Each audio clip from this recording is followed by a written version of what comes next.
To type of codes. Codes दो type के होते हैं। In general ethical code can be broadly divided into two groups. दो type के होते हैं। पहला compliance based code of ethic, दूसरा होता है value based code of ethic. आइए जानते हैं compliance based code of ethic मतलब क्या होता है। Law regulate issues such as hiring and safety standard. मतलब कि किसी को यहाँ पे एक लॉ बनाया जा रहा है, एक कानून बनाया जा रहा है जिसको रेगुलेट किया जाएगा। जैसे कि हायर करना एम्प्लॉयज़ को, है ना, एम्प्लॉयज़ को हायर किया मतलब कि उनको जॉब पे रखा। उनकी सेफ्टी स्टैंडर्ड मतलब उनका ध्यान रखना, उनकी सेफ्टी का ध्यान देना। एवरी बिजनेस ऑर्गेनाइजेशन, जितने भी बिजनेस ऑर्गेनाइजेशन होते हैं, must adhere to such a law. हर एक को कंप्लायंस मतलब कि उसके अनुपालन करना। कंप्लायंस मतलब कि आज्ञा का पालन करना, जिसका दूसरा मीनिंग होता है एडेयर, है ना, एडेयर, एडहियर ऐसे बोलते हैं। तो मतलब कि बिजनेस ऑर्गेनाइजेशन को, हर एक बिजनेस ऑर्गेनाइजेशन को उसको फॉलो करना होता है। जो कानून बनाया उसकी बात माननी होती है। Compliant based code of ethic not only set out guideline for conduct. Compliance base अगर कोड ऑफ एथिक होता है तो बल्कि ये नहीं कह सकते कि सिर्फ वो गाइडलाइन ही करता है, गाइडलाइन देना एथिक वे में, लेकिन साथ ही साथ बट ऑल्सो ले out penalty for violation. Code of ethic अभी हमने जाना था। तो कोड ऑफ एथिक क्या होता है, मैंने आपको बताया था कि बिजनेस में जो भी बिजनेस ऑर्गेनाइजेशन है तो उसमें क्या किया जाता है। तो बिजनेस ऑर्गेनाइजेशन में बिजनेस ऑर्गेनाइजेशन बताती है कि भाई हमारे ये विजन है, हमारे ये उद्देश्य हैं, आपको इनको फॉलो करना होगा, तो गाइडेंस दे दिए जाते हैं। और जब कोई उस गाइडेंस को मानता नहीं है, बात नहीं मानता या फिर गाइडलाइन को वॉयलेट करता है ना, तो उस पर पेनाल्टी भी लगाई जाती है कि भाई आपको भरपाई करनी पड़ेगी बिकॉज आपने बात नहीं मानी। इसी को कंप्लायंस बेस ऑफ एथिक बोलते हैं। कंप्लायंस मतलब कि बात माननी ही पड़ेगी, जो भी कोड ऑफ एथिक है उस बात माननी ही पड़ेगी। इन सम इंडस्ट्री, अगर हम कुछ इंडस्ट्री की बात करें जैसे कि होटल हो गया, airline, banking, insurance etcetera, specific law govern business conduct. एक कुछ नियम कानून बनाए जाते हैं इनके लिए। This industry tend to formulate compliance based code of ethic to ensure that legal compliance are being followed. अब जितने भी ये हैं तो इनका क्या काम रहता है, तो ये लोग सोचते हैं मतलब कि इन सभी को एक बात माननी होती है। जो भी रूल्स रेगुलेशन, जो भी गाइडेंस दिए गए हैं उसी के अकॉर्डिंग चलना होता है। ठीक है। Employ are given formal training to learn the rule of conduct. मतलब एम्प्लॉय को जो ट्रेनिंग दी गई है तो उसके हिसाब से एम्प्लॉय उसको लर्न करता है और फिर वही करता है, वही काम करेगा। Because non compliance can create legal issue for the company as whole. अगर नॉन कंप्लायंस मतलब कि बात माननी ही पड़ेगी। अगर मान लो कोई एम्प्लॉय जो लॉ बनाया है उसका उल्लंघन करता है, बात नहीं मानता है, उसे नॉन कंप्लायंस बोलेंगे। तो वो नॉन कंप्लायंस क्या कर देता है, एक लीगल इश्यू क्रिएट कर देता है कंपनी के लिए, फॉर द कंपनी एज और पूरी कंपनी के लिए। Individual worker within a firm में face penalty for failing to follow guideline. और जिसकी वजह से एक इंडिविजुअल जब ऐसा करता है तो वो उस वर्कर को, जो पर्सन है, उसको सजा भी मिलती है क्योंकि गाइडलाइन को उसने फॉलो नहीं किया। टू एंश्योर, ये इसलिए किया जाता है, गाइडलाइन बनाई जाती है क्योंकि वो ज़रूरी है और पहले ही बता दिया जाता है कि हमारा ये वैल्यू है, हमारे ये विचार है, हमारे ये विजन है और इसी के थ्रू ही हम अपने गोल को अचीव कर पाएंगे। और उनमें से कुछ लोग अगर नॉन कंप्लायंस वे में काम करेंगे, मतलब इलीगल करेंगे, है ना, कानून का पालन नहीं करेंगे, उल्लंघन करेंगे, तो फिर पेनाल्टी तो बनती है। तो ये non compliance based code of ethic, I hope कि आपको समझ में आया होगा। कानून का पालन करना, है ना, जो भी कोड ऑफ एथिक बनाए गए हैं उसको फॉलो करना।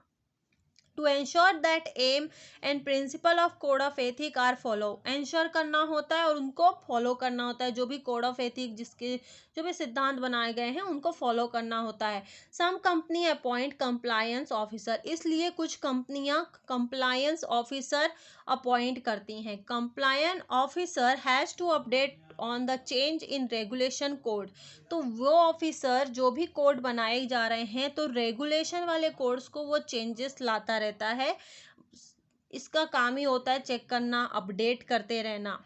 ही has to monitor employ conduct to encourage conformity, तो ये पूरा ध्यान देता है एम्प्लॉयज़ का कि एम्प्लॉयज़ बराबर करता रहे, है ना, बराबर फॉलो करता रहे जो भी हमने बनाए हैं प्रिंसिपल्स, हमारे गाइडलाइन जो हैं उनको फॉलो करता रहे। This type of code of ethic is based on clear cut rule, इस टाइप का देखा जाए तो कोड ऑफ एथिक बताता है कि क्लियर कट है ना, पूरा साफ साफ बता दिया कि भाई ये रूल है।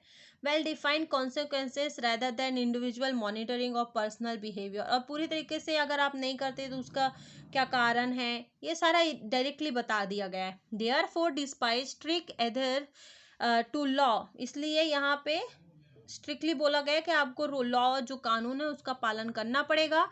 सम compliance based code of ethic do not promote a climate of moral responsibility within the company, लेकिन कुछ कुछ कोड ऑफ एथिक ऐसे हैं, कुछ compliance based code of conduct ऐसे होते हैं जो कि प्रमोट नहीं करते, जैसे कि क्लाइमेट्स रिलेटेड।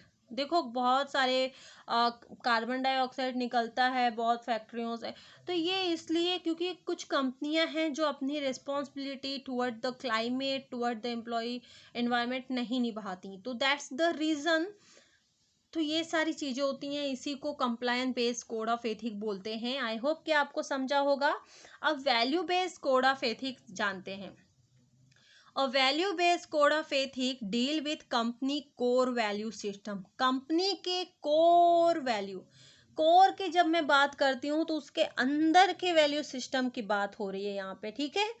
तो value based code of ethic क्या डील करता है, तो कंपनी के कोर वैल्यू सिस्टम को डील करता है। Generally it deal with standard of responsible conduct as they relate to larger public good and the environment, मतलब यहाँ पे पूरा पर्पस रहता है कि हम डील करेंगे एनवायरमेंट और पब्लिक का अच्छा होना चाहिए, और हमारा भी ये उनकी एक रिस्पॉन्सिबिलिटी होती है, और ये यही रिलेट करता है value based code of ethic, ठीक है, क्योंकि यहाँ पे अपनी विचारधारा आ जा रही है।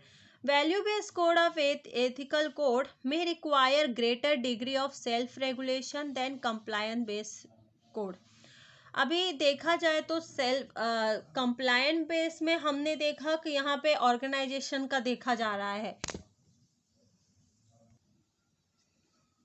तो यहाँ पे देखा जाए तो ज़्यादा base ethical value base ethical code जो है रिक्वायर है, ज़्यादा ज़रूरी है, ग्रेटर है सेल्फ रेगुलेशन से, क्योंकि self regulation than compliance based code से, ठीक है। और आगे जानते हैं क्या चीज़ है।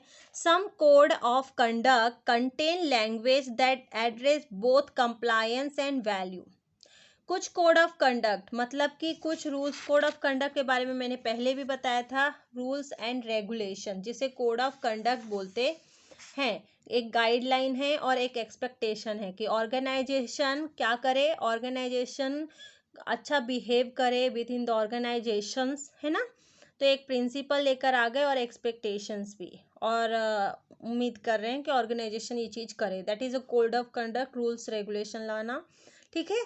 तो code of conduct contain language that adhere both compliance and value, मतलब कि कंप्लायंस और वैल्यू दोनों को हमको मानना चाहिए। फॉर एग्जाम्पल, यहाँ एग्जाम्पल की बात हो रही है, hotel might create code of conduct that state the company commitment to strict adheres to health and safety regulation above financial gain.